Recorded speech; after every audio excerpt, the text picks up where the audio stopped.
Hey Morley, I told you, didn't I? Don't call me while I'm on a business trip, no matter what. Can't you follow that simple rule? Guess being a stay-at-home wife really means being useless. Don't you dare trouble me, you lousy wife. Think Tim spat out with utter disdain. Saying a stay-at-home wife is useless, he casually threw around filthy words like lousy wife. And as always, his attitude was domineering, but I responded with a half laugh. Oh come on, what are you talking about being on a business trip? You mean cheating, right? Bait. After his word, there was a moment of dead silence from Tim. He was wrong to think I knew nothing. We'll see who's really the useless one here, I thought, determined to settle this once and for all.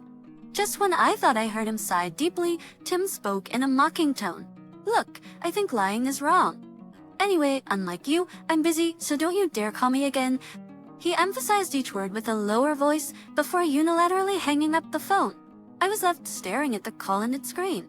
He hardly let me speak. I had something important to tell him, but I never got the chance. My kindness, thinking it was better to tell him sooner, was completely shattered. And yet, he had the nerve to repeatedly tell me not to call him. Well, that's fine then. I have my own things to deal with. Finally putting my phone down, I stood up. For the next 2 weeks, I strictly adhered to Tim's demand not to call him.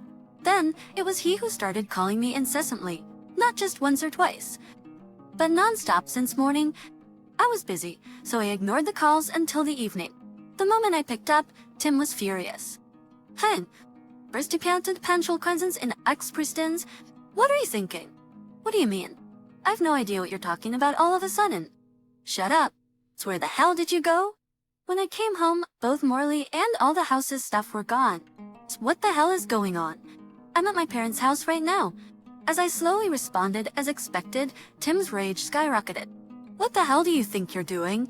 I mean, without a word to me. Get back here and make dinner. Don't neglect your duties. It's not my job or anything anymore, you know. You should take care of yourself, Tim. Because I'm never coming back to live in your house again.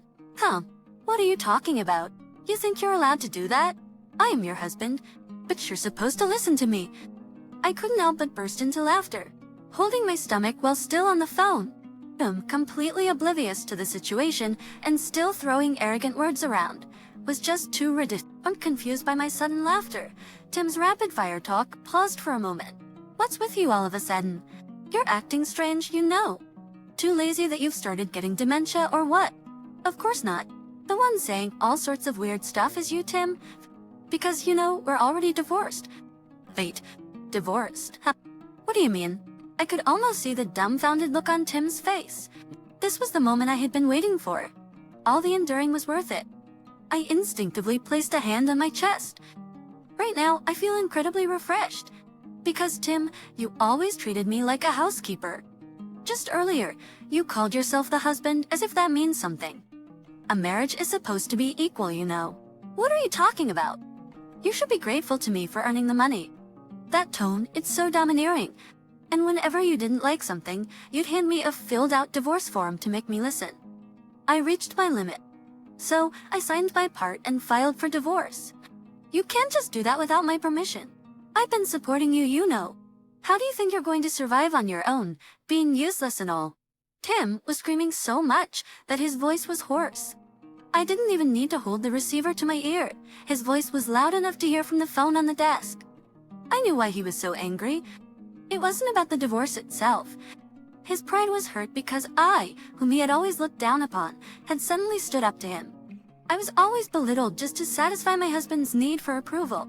There are people in the world who can only feel happiness by comparing themselves to others. I existed in this house only to be heard. I'm sick of living like this.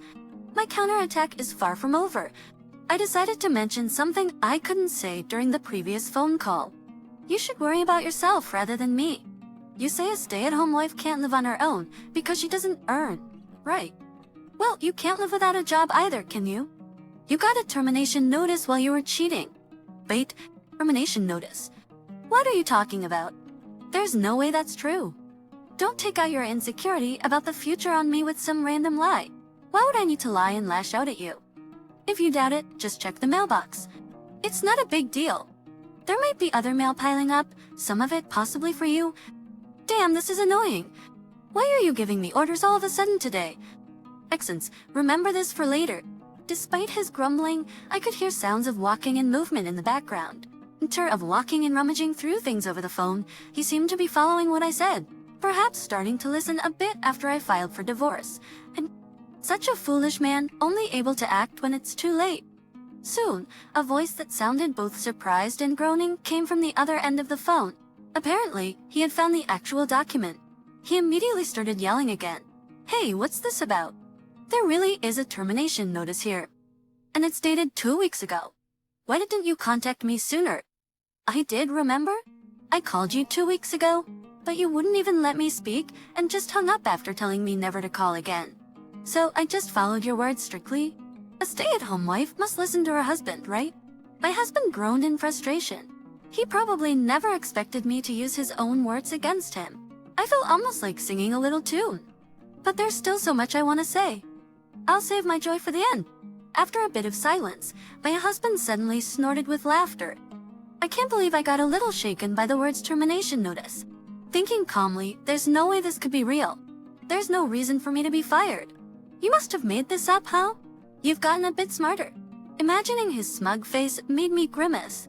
Andre Ixamir Posses, my pleasant meet Sin Pameoe, was ruined. Why does he twist the truth to suit himself? He's the one who should be calming down. I tried to maintain my calm as I explained, pressing the bridge of my nose. Listen, I checked directly with your company to see if you were really on a business trip. I had noticed your affair. At first, I wasn't sure what to do, but knowing you, you wouldn't admit it if I just confronted you. So I needed evidence, right? That's why I went straight to your company. Went straight. What did you do? I didn't storm in or anything. I just asked the office staff if they knew where you went on your business trip. Then they told me you've been off for a month. They seemed very awkward. You should apologize to her next time. He didn't need to do that. I could hear the sound of teeth grinding over the phone. This is just the beginning of his frustration. He's about to be knocked down into despair. I was smiling beautifully even though no one could see. Then, when I expressed concern that my husband was missing, they made a suggestion. It's the company phone as GPS. They said if we follow that, we might find out where he is. So, they talked to someone higher up for me. Then, the higher-ups looked into it and found you were in a place unrelated to work. They were furious. No, that's a lie. Rachel's, that can't be real. Denying reality won't help. They contacted me later to say they would take appropriate action. And that resulted in the termination notice you're holding now. Silence fell. The longest since the call started. I spent the time sipping tea and munching on the remaining snacks on my desk, waiting for his response. Just when I started thinking it might be okay to hang up, a faint voice finally came through. I get your point. But holding this termination notice, I can't quite grasp it. I want to meet and talk to you in person. All right, then I'll come to your place today. With that promise, I finally ended the call. The sky was already covered in a thin dusk. The next day, early in the morning, I rang the doorbell of the house where I lived with my husband. Unfortunately, it was raining outside, but I could hear cheerful footsteps coming from inside. I couldn't help but twitch my cheeks in anticipation. My husband probably expected that meeting me in person today, he could sway me to his side. Over the phone, the voice is the only means of communication. But face to face, false expressions of love or apologies could easily be manipulated. That's what he must have been thinking. I was excited to see the look on his face the moment I opened the door. Welcome, Morley. I prepared your favorite cake today, and wait, boss, and even mom and dad. I burst out laughing, without any regard for who might see me. Yes, I had come with my husband's company's top and my in-laws. Nobody had promised him I would come alone today. You could visibly see my husband's face turn pale. I thought you'd want to know the detailed circumstances of the firing, so brought him along. Boss, who looked into the GPS after hearing my story when I stormed into the company. Bringing the boss over casually like that isn't right. He's my boss, you know. The most important person. I was the one who suggested coming along. You know, I have a professional connection with Tim's parents. Through that, I've met Morley. If she's in trouble, it's only right to help, isn't it? We've heard the whole story from Morley. It's astounding how much trouble you've caused for everyone. It's beyond anger. It's embarrassing as a parent. We were worried about you and Morley meeting one-on-one. So we came as soon as we could. Breaks it to you, Grace? My husband started sweating profusely. Button. Well, He couldn't start a proper conversation, just stuttering. Not wanting to leave the elderly standing outside, we decided to enter the house. From the hallway to the living room. In the living room, everything was spotlessly clean. It was probably cleaned the night before, to make a good impression on me. However, when I looked into other rooms, I found cleaning supplies and laundry haphazardly shoved aside. This was typical of a man who rarely does housework and is always lacking in thoroughness. Since my husband took the first seat and didn't move, I prepared the coffee. The positions of items inside the cupboard hadn't changed at all. He probably hadn't touched anything, not knowing where anything was. Even after I took my seat, my husband struggled to start talking.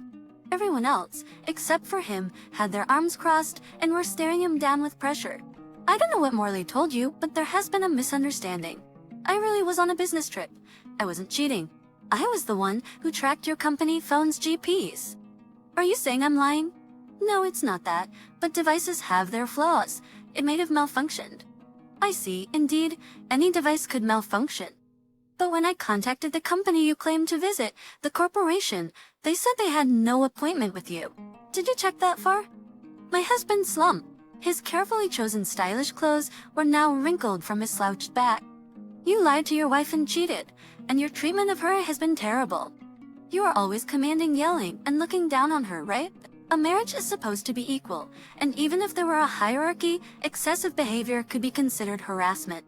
You know that, right? You are an adult in society. The boss's voice was calm but carried an intimidating air. It put not just my husband, but also me, who was listening, on edge. I was never harassed. We are a married couple and some arguments are natural. It was just an extension of that. Maybe I went too far. My husband's voice was hoarse, his lips dry. His pupils were dilated and unfocused, his eyes darting around. He was on the brink. Even without further action, he was deteriorating on his own.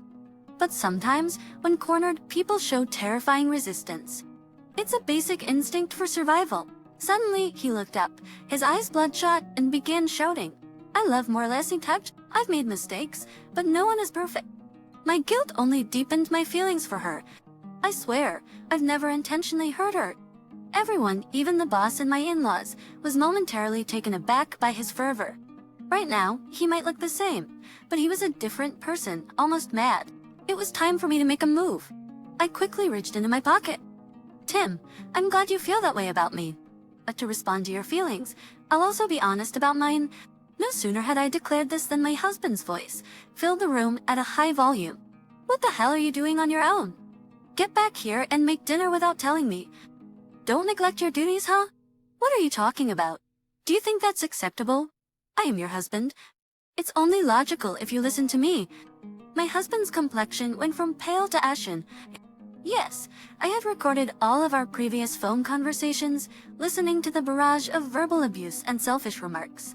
My husband finally slumped over the desk, weakly groaning, yeah, as tears overflowed from his vacant eyes. In contrast, my in-laws turned visibly redder in the face. Despite my explanations of our past, they may have wanted to deny it. After all, my husband and they are blood-related. But now their last bastion of denial was shattered to pieces. Breeze in their eyes, not only anger but also despair was reflected. That this idiot son of ours. Back to think we had such a connection. Marriage isn't the goal, you know. It's rather the beginning. Effort must continue throughout life, or trust can be broken in an instant. Just as you are a precious son, Morley is someone's precious daughter. You've done something irrevocable. Cheating, mistreating your wife, getting fired. It's no wonder you're being divorced. Be prepared. What you've done will follow you for life. But Dad, Mom, isn't that a bit too harsh? It's a mistake your son made. Can't you overlook it a bit? My husband, still face down, retorted in resignation. Seeing this, my father-in-law slammed his fist on the table. Idiot. It's precisely because we're family that we must be strict when necessary. If you still don't understand after all this, we have no choice but to cut ties with you. Wait. Alt, an all-eater. What are you saying? I was just reminiscing about your childhood. How you'd run to us with your small body, offering flowers you picked from the roadside. Every child has a lovable childhood. But somewhere along the line, where did you go wrong? A tear streaked down my mother-in-law's cheek as she bowed her head, holding a handkerchief. My husband was stunned, shocked by my father-in-law's shouting and moved by my mother-in-law's tears. His lips quivered, then his eyes filled with tears again. "I'm sorry for being such a disappointment. You're apologizing to the wrong person." My husband's gaze turned towards me. His eyes still seemed unreliable, wavering. But after seeing my mother-in-law's tears again, he seemed to make up his mind. He got off the chair and apologized to me. "Marley, I'm so sorry for cheating, for lying, for hurting you all this time. I'm sorry." And in witnessing my husband's apology, I finally relaxed my shoulders. He was already in debt from lavishing gifts on his mistress, with no job and his irresponsible behavior becoming a rumor in the industry. Finding another job was difficult. Additionally, it turned out his mistress was also married. He ended up selling the house and juggling multiple part-time jobs, working into the night. With hardly any days off, he crammed his schedule full. Living in a cramped, run-down apartment, he survived on bread, living solely to pay off his debts. The mistress ended up divorced and kicked out of her house too. Luckily, her parents' house was nearby, but after learning of the affair, they disowned her, leading to another expulsion. Losing his job and with all his money gone, he led a life of extreme poverty, utterly broken. Meanwhile, thanks to an introduction from the boss, I managed to secure a full-time job. Though learning new things every day is challenging, it's fulfilling. I plan to move out of my parents' house soon and start living on my own. I can't thank the boss enough for his help in bringing justice to my husband. I'd owe it to my in-laws for the connection. Because we maintained a good relationship, I was able to connect with the boss. And Krolix, the circle of people grows as you meet more people and strengthen trust, expanding into a large gratitude towards others is vital in supporting this growth. And will continue to cherish the words thank you, valuing both the people currently around me and those in meet in the future.